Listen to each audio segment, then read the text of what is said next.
Bonjour encore une fois mes chers élèves. Aujourd'hui nous aborderons une nouvelle leçon qui est en rapport avec la jaquette, qui est en rapport avec la couverture, ce qu'on appelle la première et la quatrième de couverture, et en rapport direct avec le roman à thèse de Victor Hugo, Le dernier jour d'un condamné.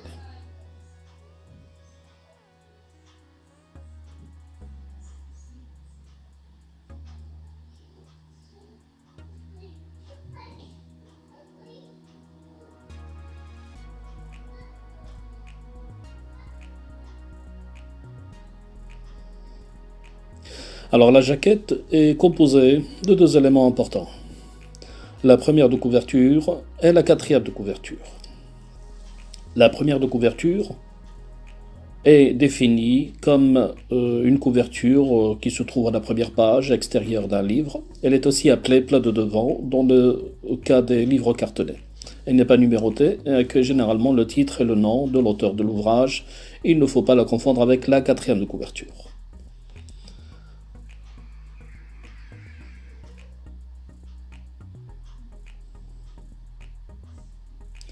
Elle est composée de plusieurs éléments que vous allez voir illustrés de manière détaillée.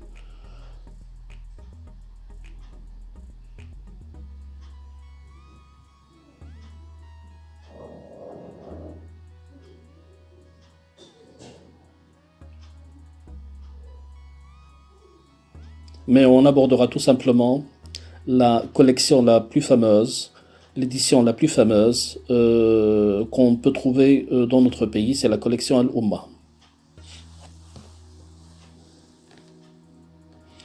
Mais il est important de signaler qu'il y a plusieurs éditions. On peut trouver plusieurs éditions au Maroc comme en France. Voilà donc des illustrations de quelques-unes de ces éditions.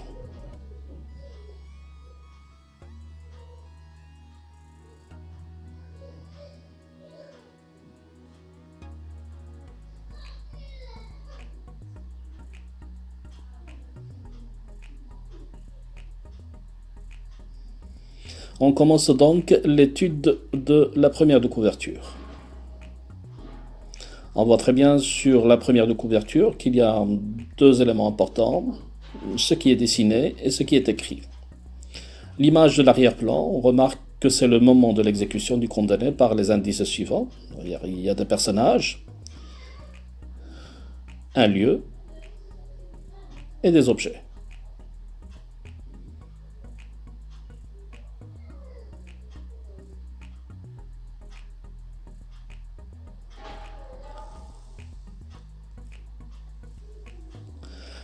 Alors concernant les personnages,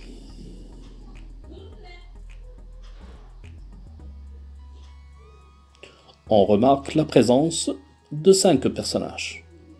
Le condamné qui est agenouillé est signalé par la flèche, le bourreau derrière lui et qui le tient, le prêtre à côté. Un prêtre, ça veut dire un homme de religion, il représente l'Église catholique en France. C'est lui qui assure la confession du condamné à mort. À côté, le commissaire ou magistrat, c'est le représentant de l'autorité. Et celui qui est à gauche, sur un cheval, c'est le gendarme, c'est le représentant de l'autorité exécutive.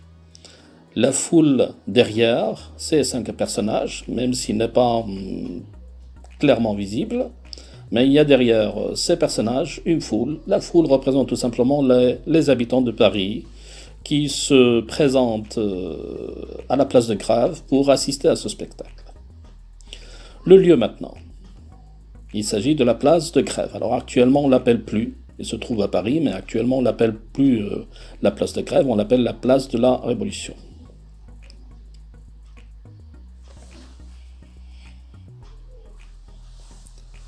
Les objets, ils sont un petit peu choquants. On voit clairement la présence de la guillotine avec une lame triangulaire. La guillotine, c'est une invention française. Le mot guillotine vient de guillotin. Guillotin, c'est celui qui a proposé à l'autorité française de choisir cette façon de décapiter les personnes. Un panier, le panier, il sert à faire quoi? Il sert tout simplement à ramasser la tête d'une voix décapitée.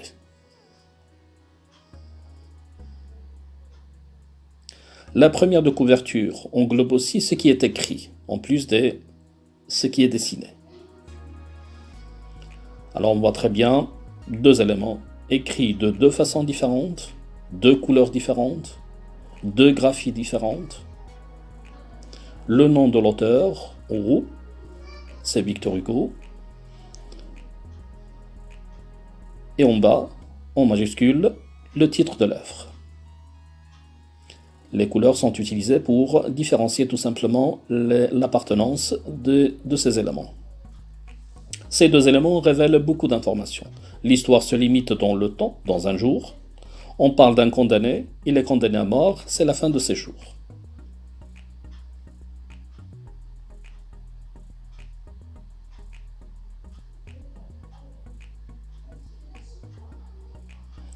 On passe maintenant au deuxième élément de la jaquette. C'est la quatrième de couverture. Généralement définie comme une couverture qui se trouve à la dernière page, extérieure bien sûr, d'un livre. Elle est aussi appelée plat verso. Dans le cas des livres cartonnés, elle n'est pas numérotée et accueille généralement un extrait représentatif du contenu ou une présentation de l'auteur.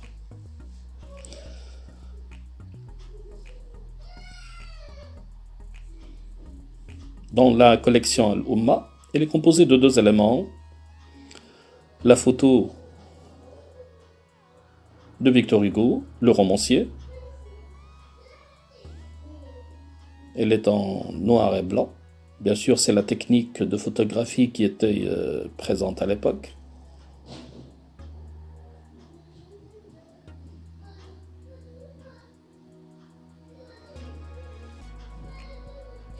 Et puis un texte qui donne au lecteur une idée générale sur l'œuvre. C'est une sorte de résumé, si vous voulez, mais en réalité, parfois il peut être composé d'une critique. Bonne journée à tout le monde.